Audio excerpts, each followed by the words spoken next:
Hi, welcome back to Bangerz and Mash. This is our new show, Dissecting the Dead. On Dissecting the Dead, we're going to be discussing the new and latest in Walking Dead and Fear the Walking Dead, anything we just feel Walking Dead related that we should talk about. Since the first half of the Fear the Walking Dead Season 2 has only 8 episodes, we'll be discussing the first half of the season now, and then the second half as it's released. Alright, so episode 1, well here, I guess potential spoilers, but episode 1 is called Monster. Really, episode 1 has us sitting on a boat with our thumbs up our ass for the whole episode. I mean, nothing really happens. There's a lot of hype, and it had me waiting, just drooling for some awesome action. Only for them to be on a boat, Girls Gone Wild style. It wasn't really bad, but definitely didn't really hit it off with a bang. You don't decide who lives and who dies. What did you do? You have to protect my family. Daniel, don't. Episode 2 is called We All Fall Down. So in this episode, we're dealing with a group seeking help from some survivors on an island. The family is pretty fucked up. We're not going to give away any spoilers there. But meanwhile, Salazar is trying to figure out... Salazar. Oh, right. Salazar is trying to figure out what Strand's really up to. Once again, nothing major happens to any of the cast, so it's a bit of a letdown. It's really failing to pick up any steam. Yeah, so episode 3 is Ouroboros. I hope I'm saying that right.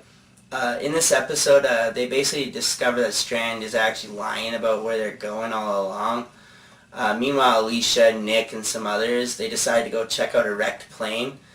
The show is starting to feel really low budget, spending all the time on the fucking boat. We're guessing it's probably just Kirkman's fucking yacht they're taking the whole place on, but whatever. I want hard to love this show, but they're really wasting all the time on a boat, just building drama. I didn't really tune into this show to watch The Young and the Restless. Some shit does happen in this episode, but fuck, it's very slow going, and just get out the fucking boat and get some real action. I mean, I want some real Walking Dead action, for fuck's sakes. Start over. We don't need Strand. I'm coming. Oh my god.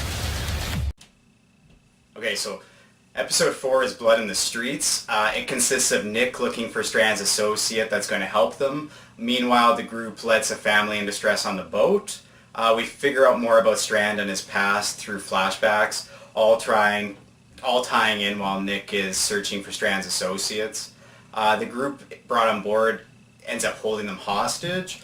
The episode was pretty good, giving us both detail and information, and finally getting into some ass-kicking action, ending us with hostages on both Madison's side and Connor's side.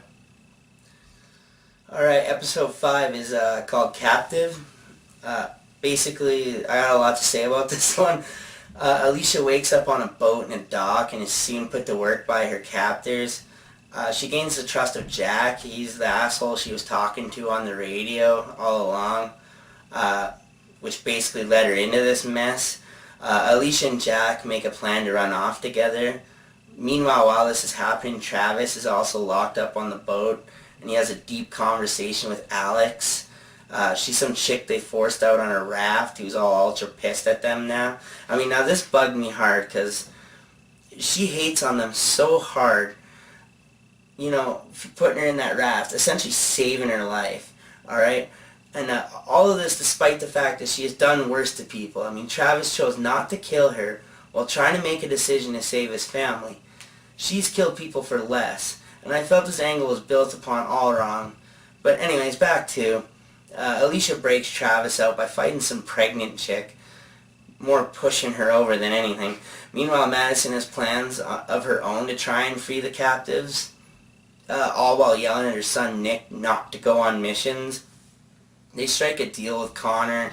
They're going to trade the brother who's captive on Madison's ship. Chris ends up acting out again in his fucked up serial killer fashion, leaving them to somehow fumble their rescue. The show is picking up steam, but some of the characters are really falling flat, like, say, Jack and Chris. The show makes you sit and think at times, like, who wrote this? And who thought this was a good idea? The writing up to this point has just pretty much been bad. Good example would be, like, the Flight 462 character named Charlie. We've seen this chick ever since last summer. We've known her as Charlie. For some reason, the name has changed to Alex. It really felt unnecessary to give the sudden name change. So, which leads us to episode 6, and it's Sea Cut Service. Basically, there's a gunfight on the boat. They're hiding in the basement. No action is seen, but they can hear it. Apparently, they won, and they start heading to Mexico. They arrive at the place, and some relationships are established. Strand meets up with his dying boyfriend. They decide they're gonna kill themselves, suicide style. Chris goes crazy. He's standing over the girls. The girls wake up, and he just like runs off. Nick builds up a relationship with Celia. She's the leader of the Mexican village. It ends just the same. It's pretty lame. Yeah. Episode 7, Shiva. Now, this is the mid-season wrap-up, and it was fucking fast. I mean, they didn't make a plan. They somehow fluked their way to another victory. Chris and his dad end up parting ways. I don't know, the place ends up getting burnt down. Because of that, Nick gets all pissed off at Madison, his mother, and decides to part ways because all they do is destroy everything. But that leaves Strand and Madison and Alicia and all them to like fucking get in a truck and drive away. Yeah, really, the wrap up, I mean, too much time was spent on Kirkman's yacht. Any situation that happens, I mean, they really just clumsily fluke a victory. There was never any planning or building of suspense. Really, it was just running into battles and winning. The only people that do die in this are insubordinate, useless characters.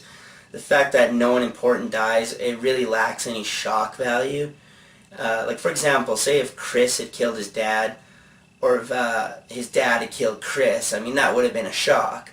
Nothing like that happens. No main characters die, nothing. It's really honestly a slap in the face to the Walking Dead series, where no character is safe. So, with views of the season being an all-time low, not many people are enjoying Season 2, the spin-off to The Walking Dead. Part 2, which is the next, Half the season. The next half of the season. It better change its trend, or watching will be really difficult. Don't forget to tune in and subscribe. Check out our AMC Preacher video that's coming out, touching on the comic, comparison to the TV series. Check out our other video game reviews and our movie reviews. Yeah, Retro Red, we got all that. We got our live streams. We're pretty busy. Yeah, don't forget, we even got soundtracks added now on Sundays. Keep it in mind, we're busy all the time. Just getting that. Yeah, so basically, don't forget to donate your Boba Fett merchandise. Tune in, subscribe, like you said, and next time, fuck off.